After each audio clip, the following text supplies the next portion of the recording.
What's up, guys? Welcome to Carnegie Studios. My name's Chris, and in this video, we'll be covering your 2025 piano growth blueprint. Let's get right into it. So, these are 4 topics that, if focused on this year, can exponentially grow your piano playing. You'll see tremendous growth. And I selected these 4 topics because they were critical for my growth. And some I wish I did sooner, some I've been doing since I started. Let's jump right into it. So the first topic is foundational concepts. For me, these are 4 important foundational concepts to look at when playing. 1, scales. 2, chords. 3, chord progressions. And 4, melodies. So let's break it down. When you focus on scales, playing your scales, knowing your scales, the whole concept of, hey, what key are you playing in? That's where the scales come in. If you practice your skills, not only will you grow in confidence when sitting down and playing them, you'll grow in comfortability. You'll grow in being able to know where you are when playing a song or playing a specific exercise. Hey, do this in the C scale, do this in the B scale, B flat, G flat. If you know the scales that you're playing, your life just became easier. And it's one of the simplest things. It's one of the first things to learn when playing the piano. So that's 1. Your chords. Chords go right with the scales. If you know what scale you're playing and you know how to structure a chord, you will know what notes you put into those chords. So those notes, how you know those notes is playing the scales. So they're building right into the next one. So scales and then chords. So if I know how to play the C major scale and they're saying, hey, can you play a C major chord for me? All right, cool. C major chord, I know C major scale. So that first letter, that first note is a C note. Boom. C, E, G, right? C major chord. Triads are something that are critical right after the scales because they build off one another. It's very difficult to only know one and not know the other. So there's that. So practice your major chords, your minor chords, your chord inversions, your 7th chords. Practicing chords will unlock a whole new world when it comes to playing a song, practicing everything. When you're playing the next thing, which the next foundational concept, chord progressions, chord inversions will be something that you can have in your back pocket so that you don't sound the same. If I'm playing a chord progression and I have chord inversions that I practice because I've been practicing my foundational concepts, I whip that out and I'm like, all right, first inversion, second inversion of a triad. I don't sound the same. It doesn't sound boring because I'm playing the same thing over and over again. I'm able to play an inversion or I'm able to play a different chord voicing due to it being an inversion. That is something that changes the game. Next thing, chord progressions. Chord progressions are the building blocks of your song. If you don't know a chord progression or if you don't practice your chord progression, it's very difficult to play the song because it's literally part of the song, the progression within the song.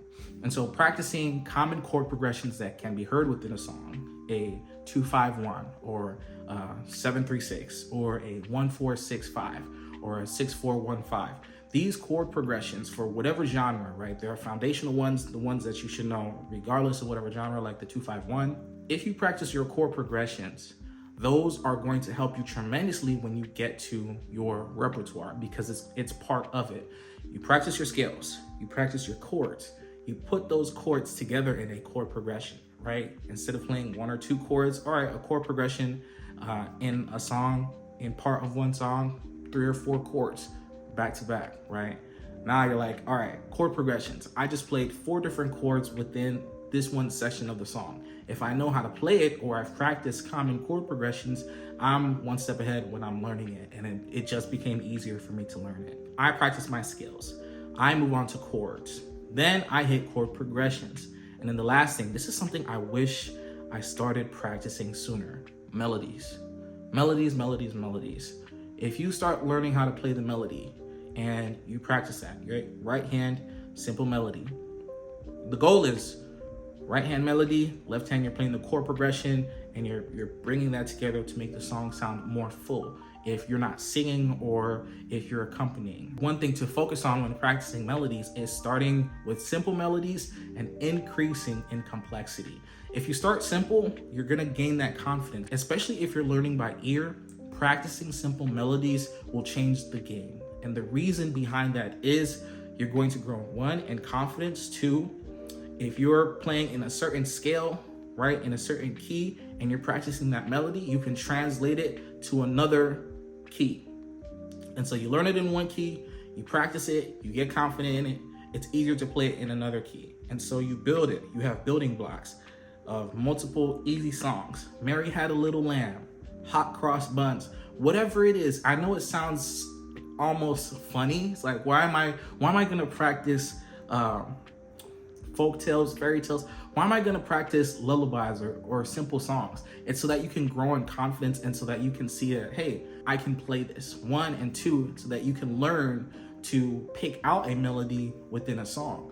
Because oftentimes, especially if you're playing in a band, you may be playing part of the harmony in the chord progression, but having that melody in your back pocket is critical to learn and to know. And so those four things are part of foundational concepts. That's one part, one topic. So you have scales, chords, chord progressions, and then melodies. The second concept is consistency. Consistency. And what I mean by consistency is specifically in your practice. When practicing, you want to practice for a set amount of time each week, however many sessions that you want to practice. That's up to you. My recommendation is 30 minutes a day. If you can't do 30 minutes a day, 30 minutes 3 to 5 times a week. That will help you to be structured and to be able to actually put time into developing this skill. If you're inconsistent with your practice, then you're gonna get inconsistent results. And that's the last thing we want. If your goal is to learn a song or learn a few songs or land some gigs or play at church, whatever you wanna do with it, you have to be able to consistently practice so that you can see growth and develop those skills. This is critical. And also, consistency is twofold. You can sit down every day to practice, but what does your practice look like? And that leads to my second point within consistency, and that is be consistent in what you practice. If I'm practicing one song one day and then another song another day, and then a completely different concept the other day, right? A church song, a jazz song, then an R&B song, great, right? You can practice all three of those songs, but did you learn them? Did you master them? If you didn't do that, then it makes no sense what you're practicing, right? Oftentimes people confuse practice time with exploration time and, playing whatever you want and listening to new sounds and trying to play it. That's great. That can be part of practice, but there has to be a structured, specific practice plan. So consistency is key. I know sometimes it can be difficult playing the same thing or practicing the same thing, but in order to get the results that you desire, you have to consistently practice. It's just the name of the game. If you are consistent and you put in effort and you are diligent with your plan, you will see results in some way, shape, or form. So that's number 2. Number 3 is repertoire. Repertoire. What is a repertoire? In short, repertoire means the songs that you're able to play. And repertoire is such a big thing because it takes all of the concepts from the foundation that I just talked about and your consistency in practicing, and it puts it all together into this song or these songs. This is number 3 on my list, but I would put it at number 2. It's just as important as I would put it at 1B. Not at number 2, I would put it at 1B because it's very important. You take everything that you learn in practicing your scales, practicing your chords, your progressions, your melodies, and you put that in a song, a simple song, an easy song, or a more intermediate song for whatever your skill set is, and you practice that. Now you're able to finally have something tangible for the work that you've done. You have a result, and that can all culminate into a song or a whole song. And it can turn into a whole set list. And now you have 5 songs. You practice all these concepts. You get to learning one song. You put those concepts in the one song. I can play one song. Great. I know the progression, right? The basics of the basics. I learned the chord progression. Next thing, I learn how to do inversions in that chord progression. Cool. After that, I can play a little bit of the melody. All right. So now I have the chord progressions, I can play inversions in it so it doesn't sound the same, and then also I can play the melody in it. Okay, now I have a song that has some meat to it, and how I got to that in my repertoire is by practicing those concepts and putting that into the song that I practice. And so repertoire is a big thing. I can't stress this enough. Practice songs that are simple enough for you to get, one, and then move on to more challenging songs. So always learn something that can give you a bit of a challenge, but also have songs that are simple enough so that when you practice your foundational concepts, you can put that into that song and it's easy for you to incorporate. Because once you have that incorporated and you have an example of what your inversion can look like, or whatever it is you're practicing can look like in that song, now you can move on to the more difficult song, or the song that's a little bit of a challenge. And that's that. So you have foundational concepts, consistency, repertoire, and the last thing, getting out of your comfort zone. All right, what do I mean by that? So if you want to learn, and let's say you've practiced, by the end of this month, you have a song, right? Okay, I learned this song, and the only person that knows the song is me. That is great. It's great that you know that song, but I want you to go and play for somebody.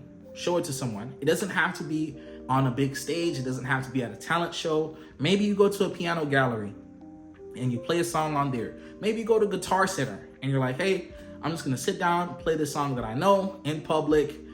The staff is around. It's low. There's a low bar. Nobody's gonna judge you, but you're still gonna get out of your comfort zone to play in front of people.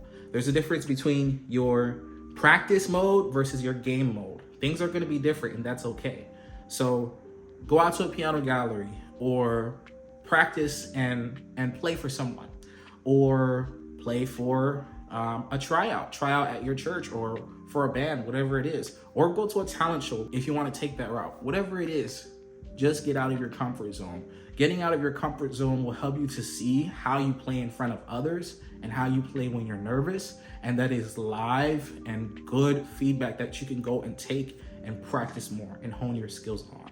There you have it, folks. 4 concepts that, if focused on in 2025, can grow your piano playing tremendously. If you have any questions or comments, please feel free to comment down below. Please like and subscribe. Thanks, guys, and I'll catch you in the next video.